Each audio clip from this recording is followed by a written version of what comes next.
Okay, listen, one other thing I thought I talked about at halftime.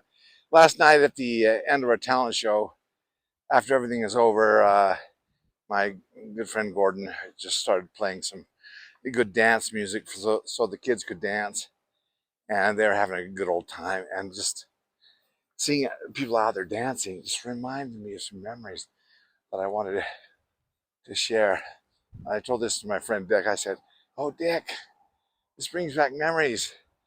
Do you remember at your church, it was like a dance or preview to a dance, or maybe I'm combining memories, but we performed at your church, and then maybe it was another night or the same night, there was a dance, and the youth leaders, I said, Dick, your ward was so progressive. Man, I couldn't believe it. They played this game. You've probably played it at parties. We had everybody line up, boy, girl, boy, girl, boy, girl, and they brought out these oranges. It made a couple lines or something, right? And you brought out these oranges, and you got to hold your orange, and then you've got to pass it to the girl next to you, and then she has to pass it to the boy next to her. And I'm telling you, talk about some training for necking. Oh, it was kind of exciting for a teenage boy, young teenage boy, to be able to pass this orange to another girl and put your neck up against her neck, and then she would catch the orange, and then she'd pass it on to the next person.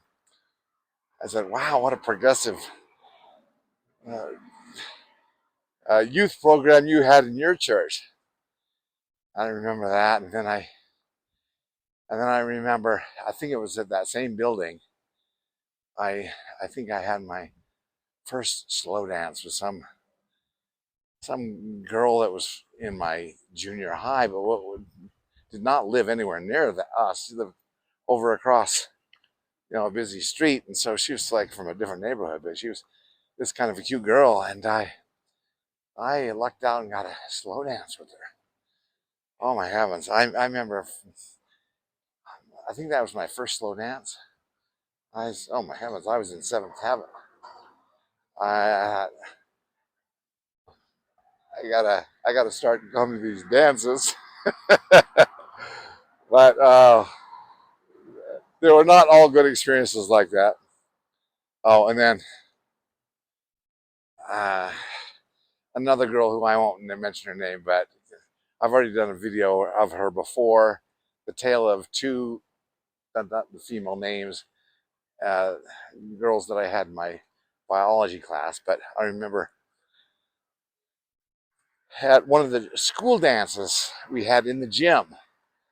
I can't remember if it was a live band or not, but my favorite song came on for slow dancing. I guess it was "Stairway to Heaven," and somehow, maybe because my friend Rick Berry up the street got this in my head that you know he, he would make me feel so confident to call any girl, ask any girl out, and most of them said no. And this girl did too. But at this one dance, I nailed this. I landed a slow dance with her. I can't remember if she was in my biology class at the time or not. Probably because before that, I don't think I even knew who she was. So I landed this slow dance with her. I don't know, my heavens, I was in seventh heaven, and anyways, just the memories of the '70s. How many minutes is that? That's 4 minutes. 4 minutes, I guess.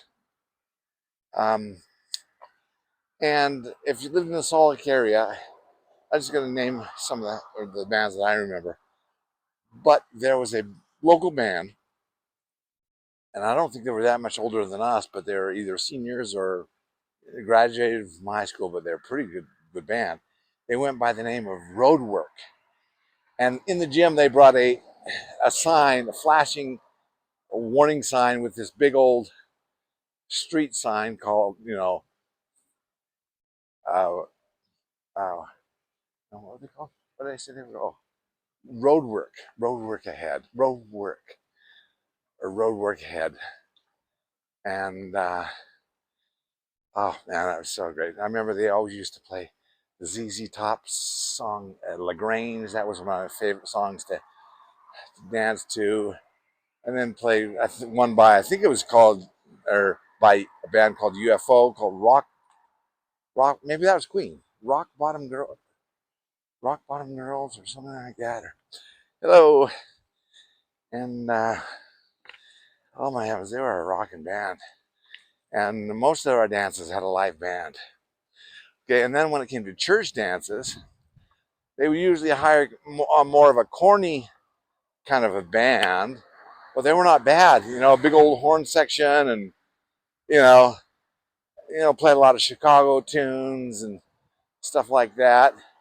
Not not so much hard rock, but they were good. And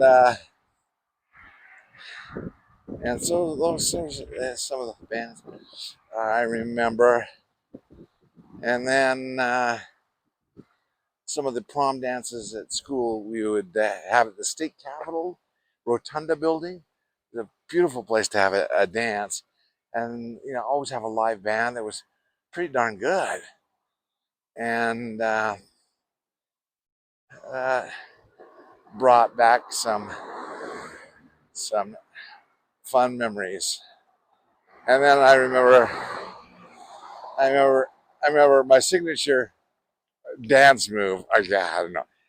Back in the '70s, I guess the bump became a thing where you walked up next to your dance partner, girl, and bump her bum with your against your bum.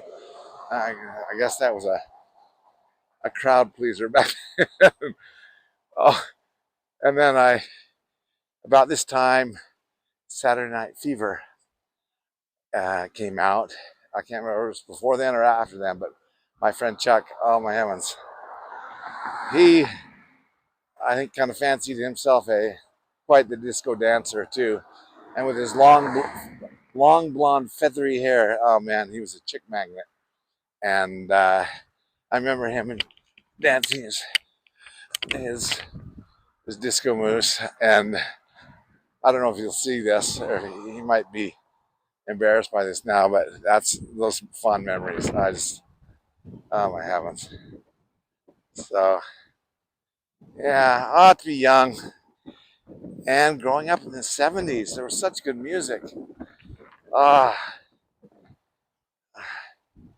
I I had just become aware of the Bee Gees through Chuck, I think, because he had the first.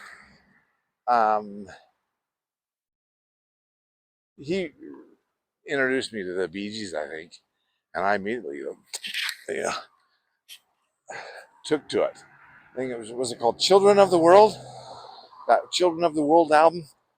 Oh my heavens, that was such a good dancing music. And so, anyways, that's probably a good video right there. I'll stop at that. Thank you. Bye bye. I think I got one more story in me before the night is over. Thank you. Bye bye.